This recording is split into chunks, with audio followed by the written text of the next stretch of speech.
What is up? Welcome to another episode of the One Big Fire podcast. We've got a special guest in the house today. I'm super excited. We'll get to quick introductions. Just remind everybody, man, Agent to CEO CLE is coming up fast, and not to use as a marketing or scare tactic. We really only have so many seats.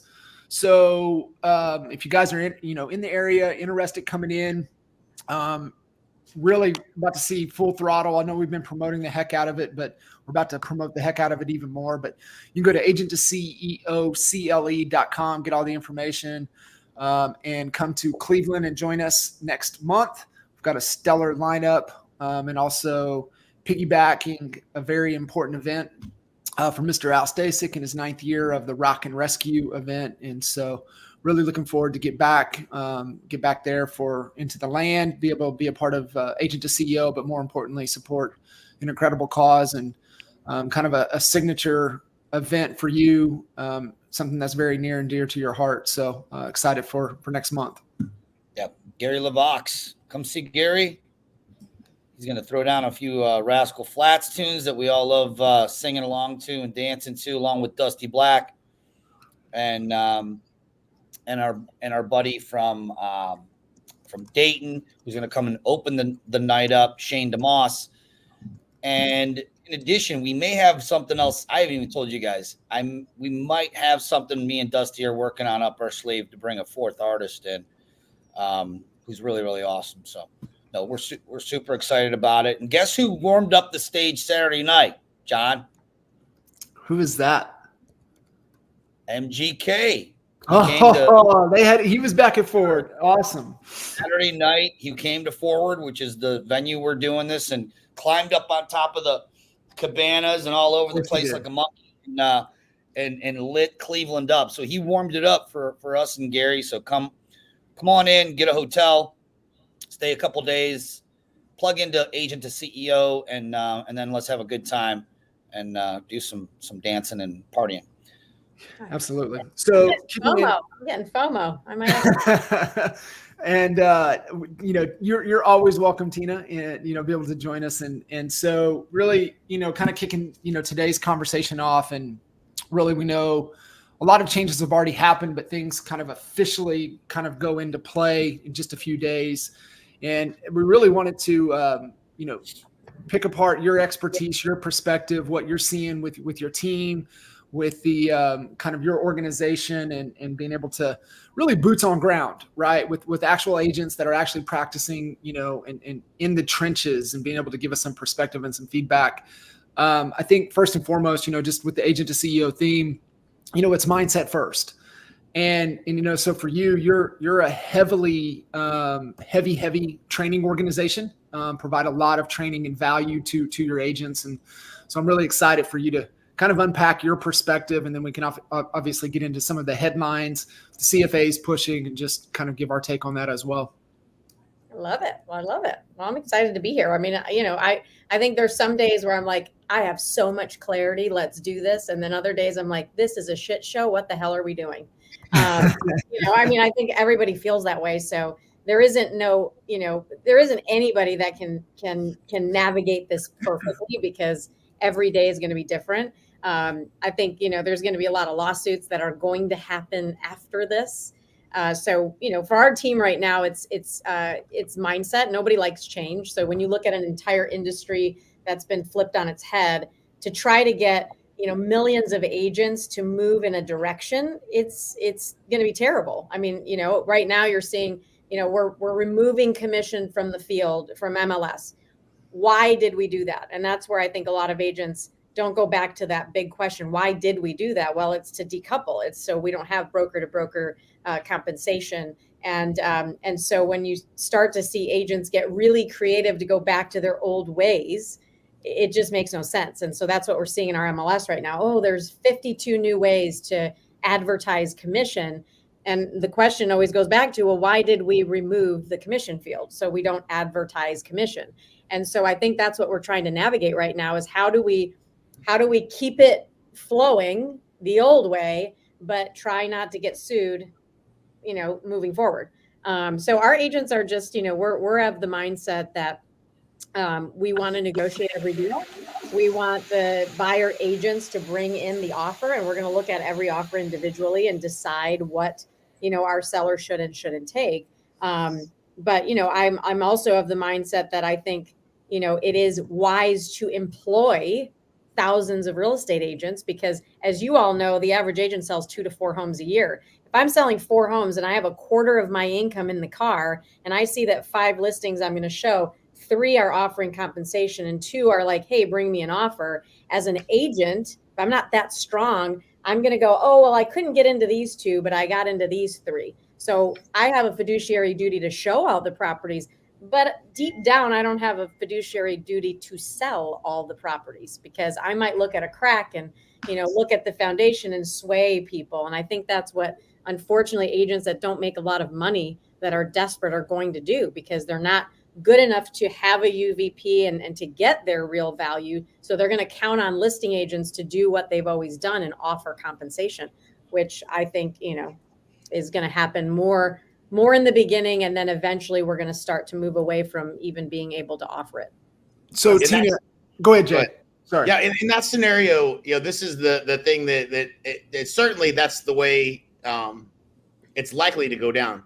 The buyer's agent at that point should have already negotiated their compensation with that buyer prior to that part of the process. Right. So to me, I think there's going to be a ton of agents out there willy-nilly winging it, not following the rules. And that's going to be a whole nother can of worms in and of itself. Well, that's what we talked about today. We're like, let's say I'm, average agent Joe, and I offer 1.5% to open doors to Betty the buyer. But I go to a listing and I see that they're offering 3%. I'm going to go back to Betty buyer and say, hey, I need to change this compensation agreement. They're offering 3. If Betty buyer allows me to do that, and I'm okay to do that, every showing that I have, I get to go back to Betty buyer and say, hey, I'm making more if Betty buyer allows it. Now, is Betty buyer smart enough? Sometimes she's not going to be. And she's like, whatever, John. Yeah, if they're giving you 3, I want to give you 3. So the other thing is, to me, what we talked about this morning in our meeting was, if I'm negotiating for a seller and I say, hey, my commission, traditionally was X, this is what I'm going to charge you for my professional fee, but I think you should offer 3% or 2% or 2.5%. And then all of a sudden Betty buyer's deals come in at 1.5. My seller can basically say, well, wait, you cost me another 1%, 2%. So I think we're going to start seeing sellers sue their listing agents for potentially negotiating their dollars away before offers even come in. So again, I go both ways. I think marketing, you should offer compensation to the sales force out there that has the buyers, to incentivize them to bring their buyers and not only show the property, but sell it. Because I remember when, because I've been doing this 24 years, when foreclosures were rampant and everything was like, nothing was moving, I was telling my sellers to offer 4 and 5% to incentivize the buyer broker. So I was known as 4% Tina, because every time you showed my property, you were making 4%. And that incentivized the brokers to work harder for my sellers. So sellers understood that and they did it. Today, you're just afraid of getting sued to tell us that same thing. So it's ridiculous, kind of. They really look. I want to open up with this. Our feelings don't matter. Everyone's feelings is getting in the way from them moving forward and doing the right thing. Everyone's got feelings. I mean, I got feelings. Jay, Tina, John, Leo's got feelings. We all have feelings. So we can agree on that. But the difference is, are you going to let your feelings get in the way of you moving forward or leading your organization or your team or your brokerage in the way? And we are seeing it everywhere. We're seeing brokers that have been licensed 35 years who are coming to our meetings. I'm at a meeting right now at Infinity Title, little plug for one of our sponsors for Rock and Rescue and Agent to CEO, by the way. And we just, over the last 2 days, we've had almost 300 of our agents in 3 separate meetings, answering questions, going through all this. And we're hearing already the stories, because as of yesterday, our MLS deleted, omitted, it's done. There's no more buyer broker compensations in our MLS. It's happened. Right. Has it happened in your market? Yeah, it happened last week. Yep. So now there's brokers, and I'm not sure if this is when yours either, but like, so the IDX feed, some of these brokers are saying, okay, let's say that your IDX feed, I'm just using this as an example. Let's say there's 20,000 listings in your MLS that are feeding into your IDX, and everyone has their own IDX portal.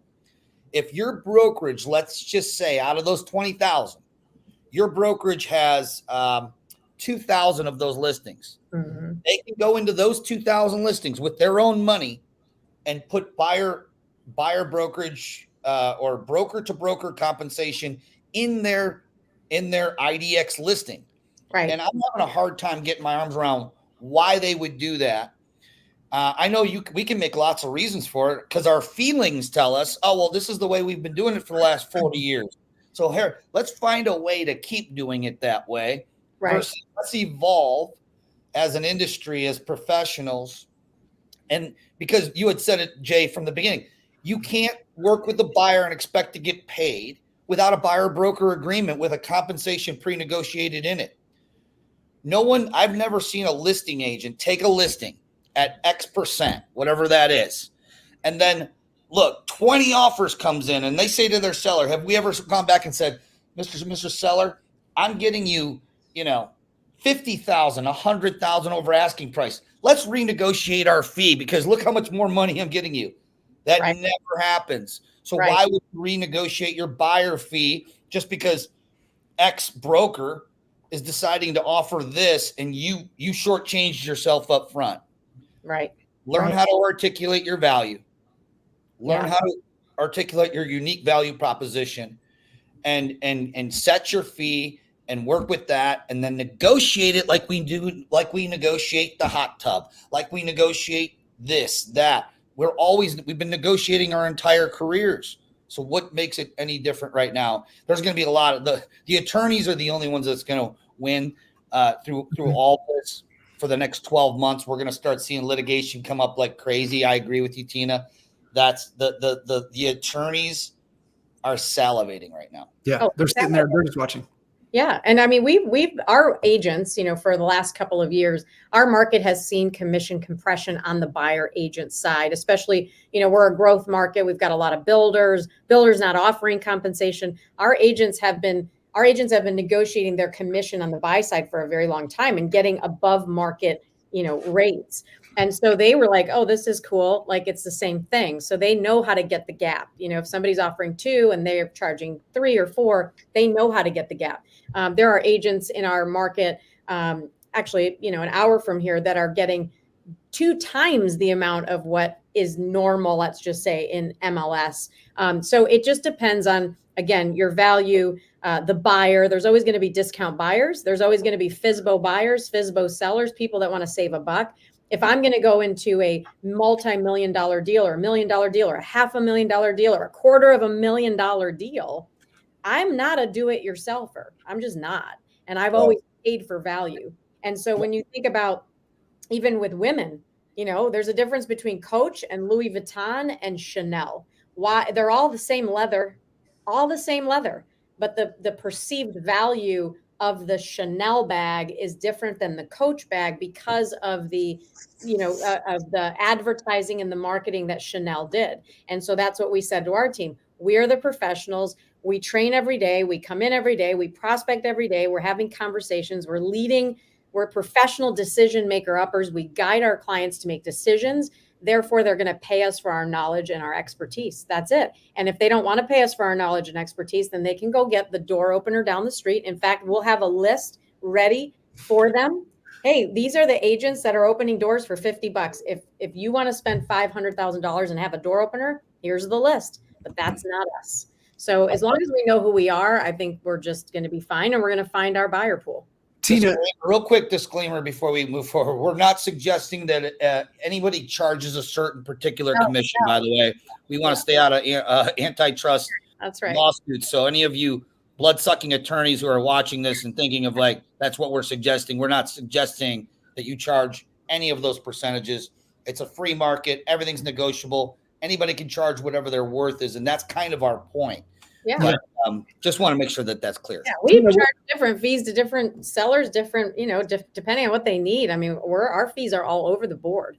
So Tina, the biggest thing, right? So I'm hearing from you. Obviously, it's like I said, you're a massive training organization. You believe in skills that travel. I mean, look at your career, look at your foundation, just your ability to articulate your value over the phone. And I think we can step back and realize, we are the minority, and you look at the majority of these agents out there that don't understand value, don't know how to articulate their value. So then that puts a compression in a race to the bottom. So how are you kind of seeing and really, trying to amplify the message from a marketing perspective out there? Because it's going to be a wait, right? We've always talked about, a defining gap between, the true experts and then the rest of everybody else, right? There used to be 3. I think it's just going to be 2, right? It's going to be a massive, bottom feeders, and then just the very, very few elite. So how are you, one, keeping their mindset, their value articulation, being able to do that, but also kind of changing the way they think from a marketing perspective, because buyers don't know any different. Sellers don't know any different. Like, how are you being able to convey that message, the message to the market, to articulate your value proposition consistently to where, we don't fall into the masses with a race to the bottom? Well, I think that, when you look at the thousands of sales that are being done, listings, let's take listings, for instance, there are strong listing agents, and then there are weak listing agents. There are flat fee listing agents, and then there are full fee agents. I'm a full fee agent. I'm very clear in fact, I might talk to you, John, and go, hey, John, I'm a full fee, full service broker. That may not fit for you. Are you looking for a professional? You see it right now in listings. So it's going to be the same thing with buyers. There's going to be a buyer pool that wants a discounted service. That's okay. They've been around for years. And you're going to see the full fee brokers, full service brokers step up and offer that extra level of service and knowledge. And I think knowledge, to me, is finally going to have a bigger price tag, because I believe that, new Betty broker that just got her license, if she's going to service you, John, and go out and find a $500,000 home, new Betty broker might only be worth 1%. She's new, she's practicing on you. I'm worth more than that. I know my value. So if the seller or the buyer wants to hire and have independent brokers practice on their biggest asset, by all means, you could have always done it. For 24 years, I've gone up against sellers that said, oh, I went with another broker because they offered me X%. Good for you. I'm glad we're not in communication anymore, because that's not my demographic. I don't want your friends. I don't want your future business, because you don't see value in what I do. So I'm looking for people that value what I do and want that level of service. And I think you can feel it when you talk to somebody who's good and who's going to lead you. And you can feel it when you're being led and you have a seller or a buyer that wants to lead. Those are not my people. I provide a service. I provide advice. You don't have to take it. But I always start with, this is my process. It's my process. When you go to an attorney's office or a doctor's office, you don't say, hey, by the way, I've got a process I'd like you to follow, Mr. Attorney. No, this is my process at our brokerage, at our firm, at the doctor's office. So I think when you lead with that strong ability and confidence, people are like, I'll pay, fine. This is what I need. And so, with me, you survive. Without me, you die. That's kind of what we say around our team. What is the skills required to be able to be up here and not down here? Like agents of the future, like these are the skills you have, because, right. So think about this, right? So we talked about this. I even shared this in Detroit with you guys. And I've shared it with Jay and Al a couple of times. When we fall out of flow and we get into a state of anxiety is when the challenge is greater than the skill sets we have. And then vice versa, when we get bored, we don't have a big enough challenge. What I believe has happened is that the challenge raised even without us wanting to raise the challenge. Right. And so therefore, when you were in a state of flow, the skill sets you had no longer serve you, because now the game has changed. The challenge has gotten greater. So what are the skill sets required for, the elite, or if anybody that aspires to be the elite moving forward? Like, what are the skill sets that they need to invest in and focus on to be able to meet the challenge of the current market? Well, I think when you think about it as a whole, because I always go way up high and I go, okay, 20% of the homes sold in the next 2 years are going to be unlicensed agents today. So they're going to be new agents coming into the market that don't even know what they don't know. And they're actually going to be better for it because they're going to know this is the way we do it. There are buyers that have never bought before. This is the way that this will be new to them. So we'll have 20% of the agents and buyer pool that just will go with this new flow without understanding what's going on. I think from a perspective of like leveling up, there are agents that don't practice their skills. They don't practice their scripting. And when I say scripting, it's not to, coerce anybody into doing something they don't want to, but it's being able to listen, so anytime I'm in a meeting, I usually put an L on my paper because I like to talk like all realtors.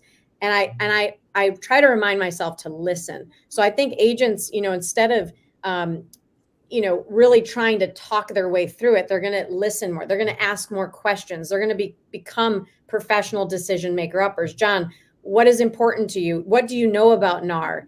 Do you know how commissions are paid to a buyer agent? Do you know how commissions are paid to a seller agent? When you start asking the public those questions and the public doesn't understand how to respond, their level of comfort starts going up, and they have my job is to create doubt. Not to rape you of a commission, but to show you that I have value. You don't know everything you don't know. I would never go to a doctor and say, hey, let me try to do surgery today because I saw a YouTube video. That's crazy. So I think that again, it's going to take time and patience. And yes, I'm sorry, but I've been doing this 24 years. You guys have been doing this 20 plus years like me. We will get paid more just because of the time involved. And a new agent is going to get paid less in the beginning. They're going to have to take their lumps. They're going to have to sometimes discount if they are not confident. I have brand new agents charging really great commissions right now because they have confidence. So I just think it's a level up from a confidence building, scripting and dialogue, learning how to ask great questions, learning how to listen. And really at the end of the day, it's being a great communicator and making it easy and digestible for people to understand what you do, how you're going to guide them, how you're going to solve their problems, and not make it easier for them, but just protect them from what they don't know. Hey, Tina, I've heard varying different opinions of the approach in terms of what that initial agreement is. What is your policy? What are you training to? Are you getting a 1-day agreement to start, a one property showing agreement? Are you getting a full-blown representation agreement? What are you teaching your agents as far as that process on the phone? When does that happen? And how does that flow look for your team? So I think for us, whenever you go out to a listing appointment, you usually don't get a 1-day agreement. You go out and you present and you try to get the signature, right? And you say, hey, at the end of my presentation, one of 3 things is going to happen. I'm going to take the listing. I'm not whatever, I'm a more Mike Ferry agent, Jay, and I love listening to old Mike Ferry, ways. So when I go out, I don't always get the listing, right? But I'm not going to work for that seller for a duration of time for free. I'm not giving that seller my pricing strategy. That's when you believe that I can guide you through the transaction, then we'll talk about pricing. So I don't give the seller anything once I'm out there other than this is what I do. Do you believe in hiring me? Same thing for a buyer. I'm not going to go open 3 doors. Why do we have to date? This is not we don't need to date. This is what I do. This is what I'll do for you.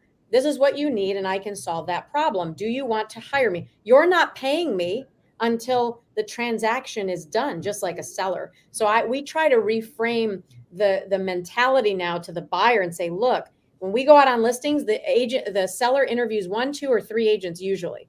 So what I think you should do, Mr. Buyer, before you start opening doors, putting the cart before the horse, because you're going to have to pay, you should pay attention. Because when people pay, they pay attention.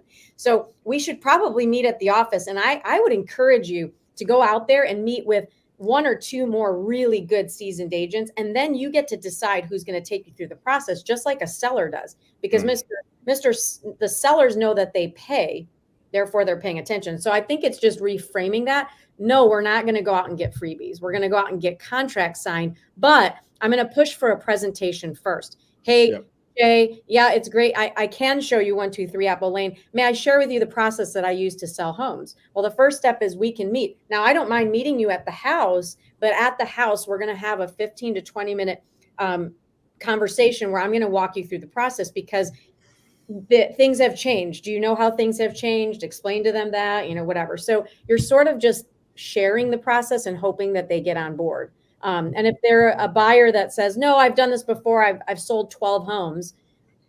Awesome. Well, we sell 80 a month. So there's probably something here that we can bring you of knowledge, but I'm glad that you've sold 12 homes. It's so much easier to work with a seller or a buyer that has done this before, I'm laughing because it's the principle. And I articulated this to a newer agent the other day, and we talked through the listing side, right? Let's go through the whole process, right? You set the appointment, qualify the appointment, pre-sell, build rapport, articulate your value, articulate the process, get them into a that's right moment that Chris Voss talks about. That's right. They believe that's right moment. And then, we agree and we agree, and then we determine price and we move forward. I said, it's the same thing on the buy side. And then it just clicked for them. And so I think that's where the advantage, newer agents just don't know any better, but even seasoned agents, I think, that understand the listing, that are meeting resistance with just a mental block on the buy side. That was just one way to articulate it. Like you said, reframe it for them and say, let's just go and walk through the buy side as if it was a seller. And then goes, light bulbs went on. And it was like, okay, well, what is my value now? Like, how do I stack? What's my value stack on the buy side? I don't know. Love it, leave it program. Home warranty will take care of it. Make sure you get just right and start value stacking all the value. And I think that's the big thing with real estate agents is that, and this is what world-class marketers, Michael Reese is the best in the world at this, right? He will say, like, this shoelace doesn't mean anything, but this shoelace is the most valuable shoelace that you'll ever see, right? So, making the smallest things that we think don't mean anything are of massive value. And I think we keep coming full circle, right? It's articulating your value. And we say it over and over and over. In the absence of value, people question price. If you can just value stack the heck out of them, and then you come in and you charge 10 times greater than the market average, they're not going to question it. They're going to be like, damn, I thought it was going to cost me more. Right. And that's always been our take on the whole process is just stack so much value that when you do hit them with your fee, they're like, damn, I thought it was going to be more. Right. So, and I agree. I just think I think we're overcomplicating it. We're just going through a little transition of it's going to change. We're resisting it right now as a whole. We're resisting it. Nobody likes change. So it'll take 6 months to get some lawsuits, some, fines, some oopsie, we shouldn't have sent that form first. I mean, I think we're going to go through that hell. Nobody really knows.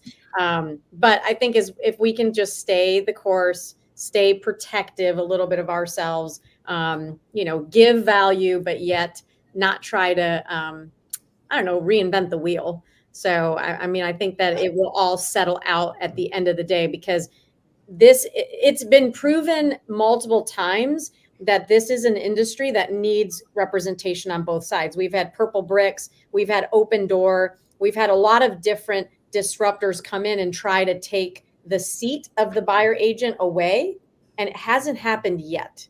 So that it shows you that buyers need guidance and sellers need guidance, and we're not going to be replaced by AI or door openers. And I think even Redfin is going to a now percentage-based model. They're not doing the paid for door opener, model anymore. Yeah, all their agents were put on notice. Mm-hmm. I think as of February, they're no longer getting salaried. They're going to be, so the agent I met with that called me basically said they're expecting us to do the same exact thing we had to do as W-2 employee, be at every single meeting, do all this with no salary. Right. And just a percentage like your traditional agent would get. But I want to get to a couple things. One, I'm really interested in your opinion, Jay and John as well, on this consumer watchdog that appears that they're trying to basically fix what buyers should pay us, which is the exact reason this entire lawsuit was filed in the first place, was accusing us of price fixing, which didn't happen. Yes, there were traditional amounts that one broker would file what another broker did, but I doubt that there was really a whole lot of colluding. It was more like what we've been talking about. It was along the lines of how much value could you articulate. Commissions have been all over the place since I've had my license. Yeah. But I want your opinion on one thing that I feel like there was a few things missed. One, if you're going to exclude the buyer's agent commission from the MLS, why would you allow it on anything else? It just seems like it's counterproductive. It's confusing brokers. You got one broker saying, we're going to start our own website and put them all up there. And you got another broker saying that we're not going to do broker to broker, even though it says you can do broker to broker, but you can't advertise broker to broker. So we're going to hang signs and all this other stuff. I want your opinion on one thing. I'm not sure, I'm not judging, but how do you feel about dual agency? How do you guys all feel about dual agency? And before I give you my opinion, I just want to hear yours. Go for it. Who's going? I mean, I'll go. I mean, so I've done dual agency. I mean, before in the past, of course. In North Carolina, we check for dual agency and designated agency. And so I always go to my seller and I say, hey, Jay Kinder brought, he's a buyer. He called. He'd like for me to represent both of you at the same time. Are you comfortable with it? And if that happens, this is the commission on it. Some sellers will say, sure, yeah, be the transaction coordinator. I can't really advise you and I can't really advise him. I don't do it often. But what I think is a huge opportunity right now is going to be buyers that come to a listing agent and they're not exclusively represented by anybody. They're just self-represented. And so that's going to be a big opportunity because the agent on the list side is still going to charge a commission. They still have to go to inspections. They still have to do paperwork. They still have to do a lot of the broker activity that the agent would have done for that buyer. That buyer's not saving money. That's what the buyer thinks, but they're not. So if there's another 1.5%, 2%, 3% packed into the deal, and you're going to represent yourself, Mr. Buyer, you're going to pay me just like going to a builder. You're represented by the seller's agent, but you're not protected. There's no agency agreement. So I think there is going to be a huge opportunity. It's going to be bad for the buyer, but a lot of sellers agents are going to say, sure, I'll do that work, but I'm not representing you. So I don't like dual agency. Jay, what's your take on dual agency? Yeah. I mean, it shouldn't exist. I mean, it really, you can't facilitate the deal knowing things on both sides and not somehow get, you play to one side or the other. I think it just opens you up to a lot of potential for litigation. Never have been a fan of it. Yeah. Agreed. John? Yeah. I think back, I mean, remember where we came from, right? We were selling $100,000 houses. So like we had to do anything and everything we possibly could. And if that meant we get to double into deal, we would double into deal, even though at our core, it's like what Jay was saying. It's like, you got insider information. You're playing both sides. I'm thinking, John, double ending a deal doesn't necessarily mean that you're a dual agent. And that's a big distinction we have to remember. Just because you're getting both sides, right, you're charging a higher fee by handling that. So I do, but to just echo the point, right? Is to what Jay said. When I was a listing agent, I never acted. I always told one of my value propositions to my seller that differentiated me from my competitors, because I was always going against big competitors here, is that I personally will never act as a dual agent. Now, the brokerage might, because we have lots of agents, and those agents may have a buyer, and as a broker, let's say, for instance, eXp Realty, we have 1,800 agents in Ohio. There's a chance one of them may have an agent, but I will never personally act as a dual agent for a buyer coming directly in there as an agent, but the brokerage may. Now, if they really wanted, when they were filing this lawsuit and they're trying to protect the consumer, they had a really big opportunity to make this real easy. They could have just said, no agent can act as a dual agent. Right. Just period. No more dual agents. Now the brokerage can, because they can't handcuff the brokerage themselves, because they have potentially tens of thousands of agents. But the agent themselves, that would then make the buyer think twice. I'm going to come in thinking they're going to save money. They're going to come in unrepresented. And if they have any sense whatsoever, they know that there'd be nobody negotiating on their behalf, watching out for their terms, fighting for their terms, not just price, but terms of an agreement. And that was their first opportunity to make this whole thing a lot smoother. And I believe they missed the boat on that. And because we all agree on this podcast right here, dual agency does not serve the consumer as a whole. And if anything, it's been used as a tool to get, like what you said, John, both sides of the deal. You don't have to do that. Mm-hmm. So I want to move into this consumer watchdog, guys, because this was just incredible. Like, I couldn't even believe that I was reading it in Inman, and it was a lot of other things that, this guy, Stephen Brobeck of this consumer watchdog, it's called the Consumer Federation of America, whatever that is, basically came out and said that they're recommending that buyers not pay, like 2% is basically the most that they should pay an agent. And they're throwing this out there as like the benchmark, basically saying like, oh, okay, well, what about if now they say 2% or less? Okay. But like, when did this consumer watchdog all of a sudden know what the economics were of a real estate agent who's working with a buyer, rating 10, 12 offers, showing them up to 50 houses sometimes? Not saying that anyone wants to do that, but just the immense amount of hours that goes into that. And they're coming out there. Tina, I'm going to go to you. What do you feel about this watchdog that's supposed to be this consumer watchdog coming out and trying to basically price fix and tell buyers and consumers what they should pay us? Well, I mean, I put it right on my Instagram the minute I saw it. I'm like, this is so crazy, because it's literally price fixing at its finest. It's putting a blanketed statement to have, commissions be a standard, right? Which they're trying to get away from. So no, I was completely against it. It's absolute price fixing. But here's a perfect example. There is a brokerage, I won't name names, in our town. And yesterday we got text messages with, hey, we're buyer broker friendly.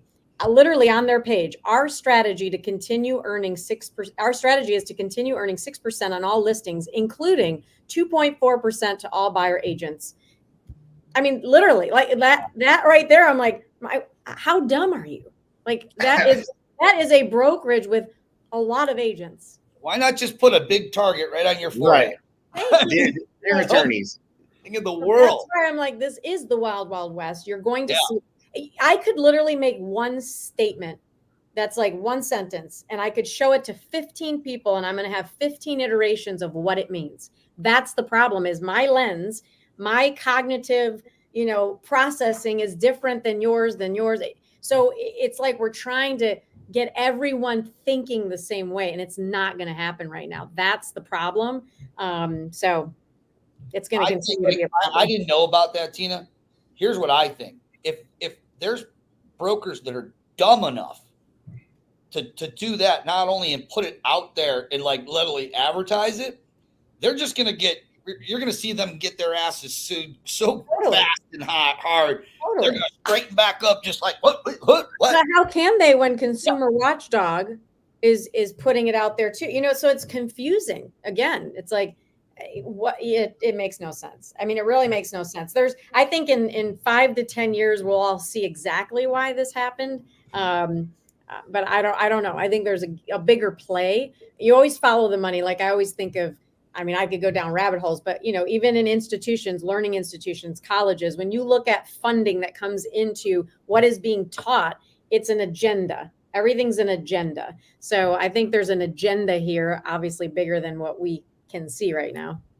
So something you said earlier, just going back to the scripting. I remember I can't remember what house bill it was, but whenever we were dealing with short sales, we would ask a seller, we would say, are you familiar with House Bill 3160 or whatever it was? Mm-hmm. And of course the answer was always no, but it immediately got their attention. And you talked about the importance of asking questions, and this is the case number on this, NAR versus Reed was 5C5140.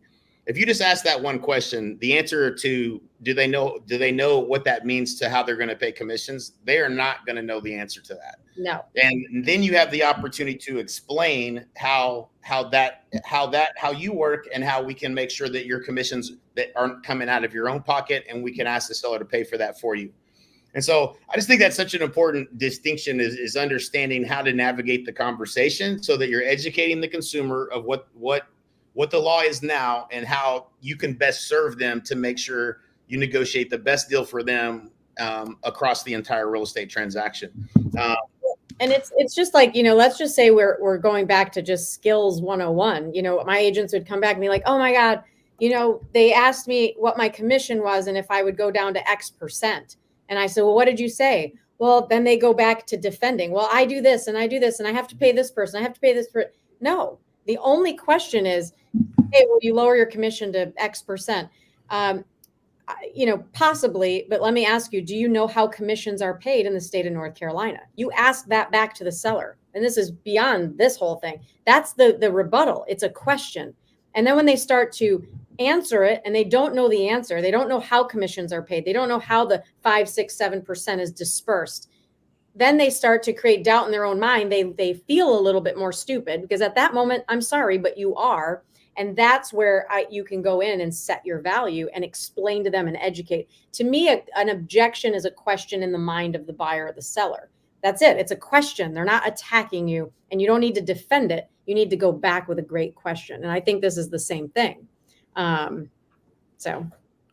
Tina, I got a question that came in. So one of the issues that a larger team is dealing with, their biggest issue is dealing with other brokerages who are still following co-op compensation and difference in terminology and forms. Mm-hmm. How are you guys handling that right now? Well, we're doing the best we can. I just had one of our paralegals call me, and she works with a lot of different brokerages, and she said, people have this thing right now with EXP because the headlines were no more broker to broker compensation. Well, we all knew what that meant, the decoupling, how things were being paid. But what the average agent took it as is, oh my God, EXP is not going to pay buyer agent commissions. We hate EXP. Guys, like that's not what we're saying. And then we had to go back to social media and start educating and not defending, but just educating. So I think that's exactly it right now. We've got different agencies hearing different things, doing different things. I mean, you've got Colorado that was like, F you, we're doing it our way. I think that's kind of cool. But, it's like there's so many different ideals out there. And so I think we just have to say, okay, what does our brokerage want? How do we protect our brokerage? Because of course, EXP can be sued. I don't want to do anything that could get some massive lawsuit there. I don't want to be sued. So I'm going to do what's best for the consumer. How I navigate this is going to be, very, I'm not going to try to go the old way. I think that's the key here. Why did this happen in the first place? Why did we remove compensation? It wasn't so we can be creative. We know realtors are creative. We're fixers. We find a problem, we fix it. So we're not trying to figure out who the coolest, fastest way to go do it the old way is. So I think we just have to be patient, understand that EXP is for buyer broker commissions, but we also have to protect our sellers. And this lawsuit is moving us into a direction where it says, hey, we're no longer negotiating a buyer compensation or directing our sellers to even pay it. We're depending on the buyer agents to do their own negotiations. That's truly where we're going. We're not trying to go back to the old way. So I think it's going to take many, many, many months to kind of move into this new season of treating a buyer like a seller. Yeah, I would agree.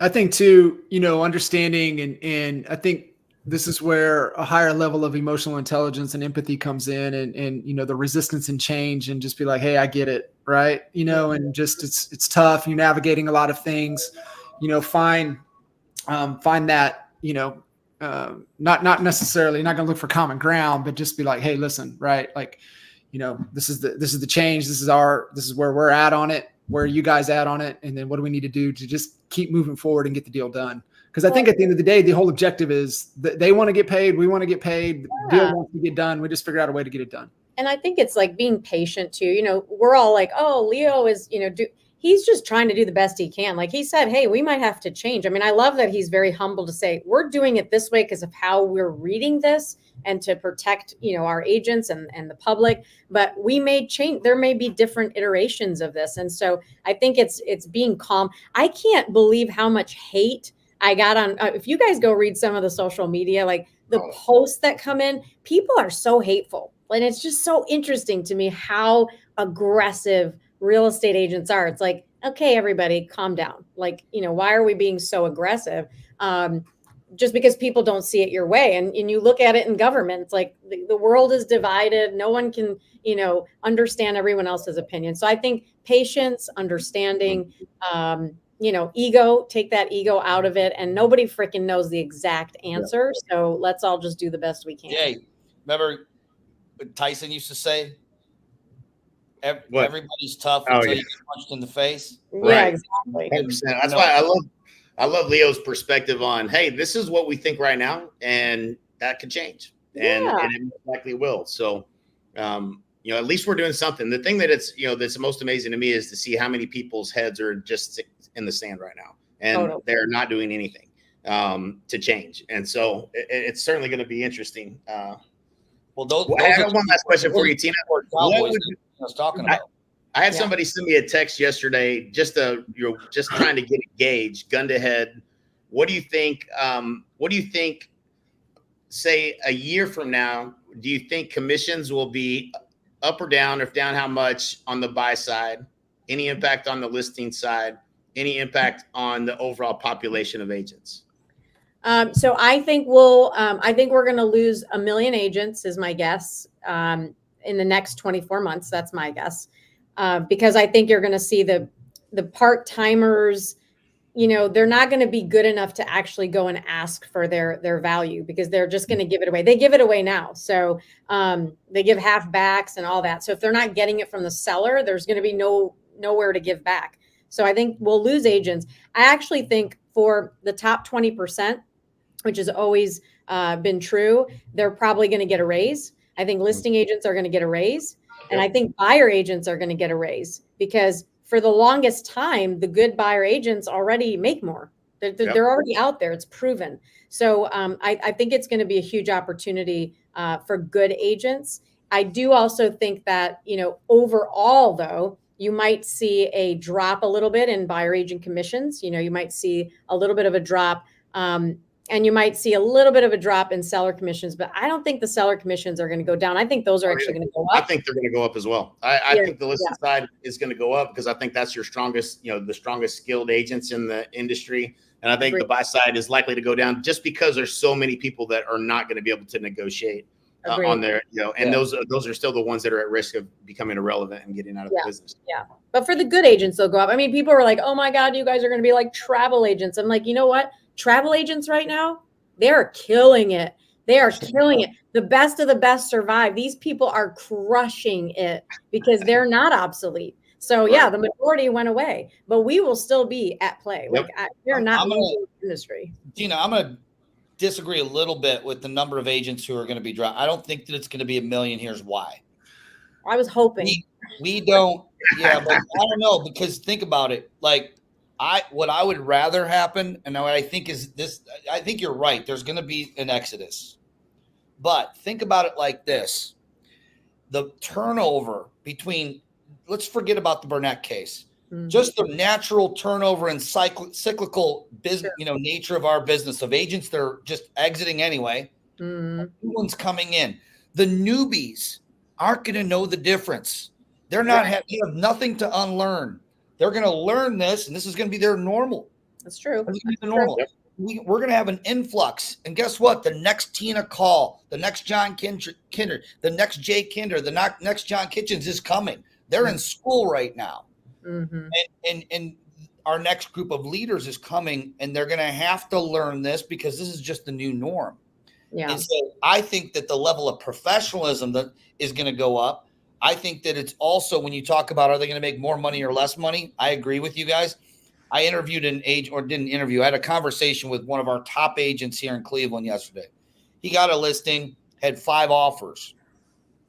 And he did the math on what the three that the seller were considering, what they were asking to be paid by the seller toward the buyer's agent commission. It was all a little more than what the average was that he saw in the MLS. So you're all right. The question is, how long is it going to take for people to learn it? What's the learning curve? Mm-hmm. I mean, maybe we do lose $1 million at first, but they're going to have to come back because there's. I mean, if we cut the number of agents in half, we are not the supply and demand. We don't drive how many homes are going to sell. We don't drive how many buyers are going to want homes. That's just economics, and that's going to happen with or without us. The demand's going to. We don't control demand. Yeah. Maybe you disagree. Do you think we control demand of housing? Well, I don't think so, but I also think too, like on that point, we were an industry where people saw shiny cars, like we're all millionaires, and that's not true either. The average agent, when I put posts out there, the average agent sells 2.5 homes a year. That's $14,000 in a market where they're making $7,000. That's why I think $900,000 should go get a job. 900,000 agents should go get a job. They shouldn't have this job. They're just part-time hobbyists. So we have a lot of hobbyists in the business. Those hobbyists should go away because maybe, that extra 14 to 20 grand for them is a vacation. They do it for fun. But I don't think they're going to see this industry as like, oh my God, it's so easy now. Our paperwork has gone up tenfold. I went from doing not so many things 24 years ago to 152 things just to list a house today. And it's going to also turn into an industry where teamrages are going to rule, brokerages, right? You're not going to see a lot of solo agents. We're the only business where we say, come in to this business, stay solo forever. Good job. You're a solo agent doing the job of 5 people. Like I would never open a Dairy Queen or a restaurant and say, I'm going to be the bus boy and the bus girl and the hostess and the cook and no, but that's what I'm saying. I think the industry, this paperwork alone is going to put people under. And so I do think that it's going to be a higher level of entrepreneurism that comes in. They have to think scalability and productivity and not go, oh my God, I'm solo. I could work 8 hours a day doing this. No, it's if I hire 2 or 3 people and we each work 8 hours a day, now I got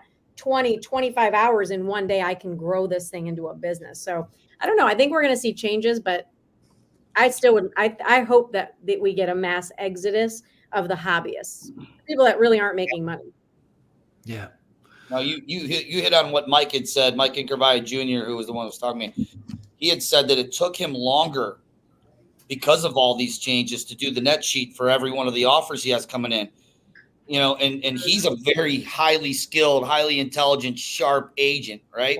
Right. Imagine your mediocre agent trying to do the same thing. They take a listing, and now they got to do all these. The net sheets take longer. We've always done net sheets, but now it's going to take longer because what's this person asking in a concession, or is this person asking for the seller to pay it directly? And there's a lot more moving parts to try to figure out that. So I agree with you. Are you guys seeing it taking longer to go through multiple offers, Tina, in your market? Oh yeah. I mean, paperwork that we have to do.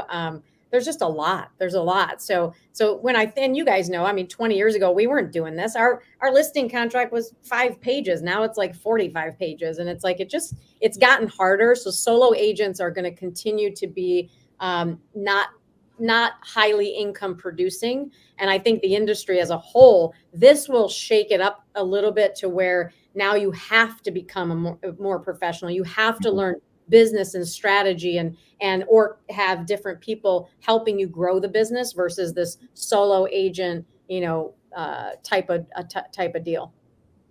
Agreed. Money moves to difference, not similarity. Yes. That's right. Yes. Amen. Guys, fantastic. Tina, thank you for carving out the time, jumping in and really embracing kind of what the whole One Big Fire concept is all about. And we burn brighter when we all come together. And so thank you for coming in and pouring in. And fellas, as always, amazing, fantastic. And look forward to doing it again this time next week. See you guys. Yes. Appreciate you. Yeah, See you guys. Bye.